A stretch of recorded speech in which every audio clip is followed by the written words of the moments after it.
Ceux qui ont un faible pour l'environnement, la forêt, ils vont décompresser au village, hein, ils vont dans des jardins décompresser. Il y en a qui aiment se relaxer dans un bain.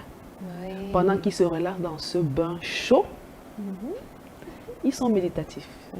Et ça les permet vraiment de décompresser. Donc voilà, entre autres, quelques formes de distraction, activités de loisirs, distraction, divertissement, tels qu'on a évoqué, divertissement créatif, écrit, dessiné, des interactions sociales, des jeux et défis, et pour sortir des activités de détente telles que la promenade, des bains relaxants.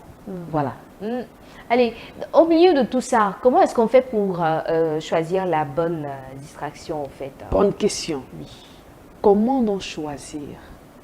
Il est important de relever que, avant de choisir sa bonne distraction, il faut prendre en compte ses objectifs. D'accord. Même dans la distraction, on a Oui, des oui, objectifs. oui, on a des objectifs, c'est-à-dire des objectifs en amont. Souvenons-nous, le thème qu'on a abordé, je crois que c'était lundi ou bien vendredi, le pouvoir de la concentration t'amène à être focalisé sur ce que tu veux, sur tes rêves, sur ce que tu veux atteindre, ta vision, ton but, d'accord? Et tu as une attention vraiment sur cela, sur une période bien définie. Tu restes focalisé là-dessus. Donc, tu as des objectifs bien précis. Pour ce faire, pour te distraire, il faut savoir, hein, pourquoi est-ce que je dois me distraire? Je me distrais par rapport à ce que j'ai arrêté. Ce qui fait que le choix doit cadrer avec tes objectifs. Arrêter, c'est important. Qu'est-ce que je veux faire, par exemple? Tu t'es fixé des objectifs, mais il faudrait que le choix de tes distractions cadre avec cela. Parce qu'il ne faudrait pas que tu choisisses des distractions qui viennent t'éloigner de tes objectifs. D'accord? Il faut pouvoir aussi, autre chose, c'est important. J'ai envie de dire quoi, Christy? Analyser ses sensations. Ah oui. Pendant que je suis focalisée dans la matérialisation de mes objectifs, la réalisation de ma vision, à quel moment je me sens souvent lasse ou bien là, ou bien je n'ai plus envie de rien faire. C'est à ce moment-là que je dois prendre une pause. Donc il faut pouvoir analyser, c'est important, analyser ses sensations et aussi planifier ses distractions. Ça veut dire, ça veut dire que pendant que tu analyses tes sensations, tu sais que généralement quand je travaille, c'est à tel moment de la journée ou bien à tel moment de la semaine que j'ai l'impression que je n'avance plus, un peu comme une sorte de burn-out. Alors il faudrait que j'aille me détendre. Ok. En amont, quand tu as planifié tes objectifs, il faudrait aussi que, il faudrait que comme je sais que c'est en milieu de semaine ou bien en milieu de journée que je me sens souvent burn-out, fatiguée, que je n'ai plus envie de rien faire, c'est à ce moment-là que je dois planifier ma distraction. Et il faudrait donc que pendant que tu planifies cette bonne distraction, que tu saches que comme je vais faire telle détente, ça va me redonner un regain d'énergie, ça va me ressourcer. Et il ne faudrait pas que... Parce qu'il faut planifier la distraction, là pourquoi?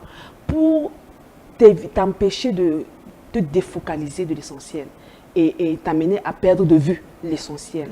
Parce que plus tu es fatigué, tu n'as plus envie de rien faire. Et si tu ne t'accordes pas un bon moment de détente, tu te prends pas une pause, tu vas te rendre compte que tu vas t'éloigner de tes objectifs. Exactement. Être moins productif. Être moins productif, merci Christine. Surtout. Alors, autre chose de comment choisir, il faut pouvoir choisir des distractions qui vont vous faire plaisir, qui vont vous satisfaire. On a en amont cité les différentes formes de distraction.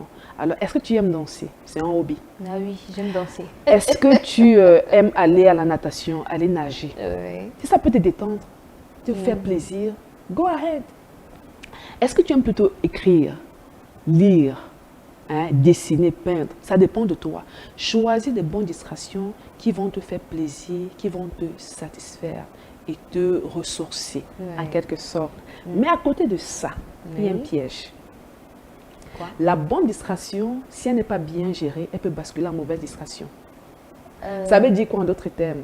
Ça veut dire que si tu aimes te détendre en allant nager, tu vas aller nager et t'oublier. Ah, d'accord. Voilà, donc il faut donc se fixer des limites. Des limites de temps, des Merci. limites... Des limites de temps. Voilà. C'est important. Des limites de temps. Je vais dire ça autrement. Déterminez le temps que vous souhaitez consacrer à l'activité distrayante et respectez-le. Parfois, il est difficile de le respecter. Tu es dans ton bain relaxant, ça te fait tellement... Tu ne veux plus sortir. Oui, tu ne veux plus sortir. Et puis ça, tu te perds. Oui.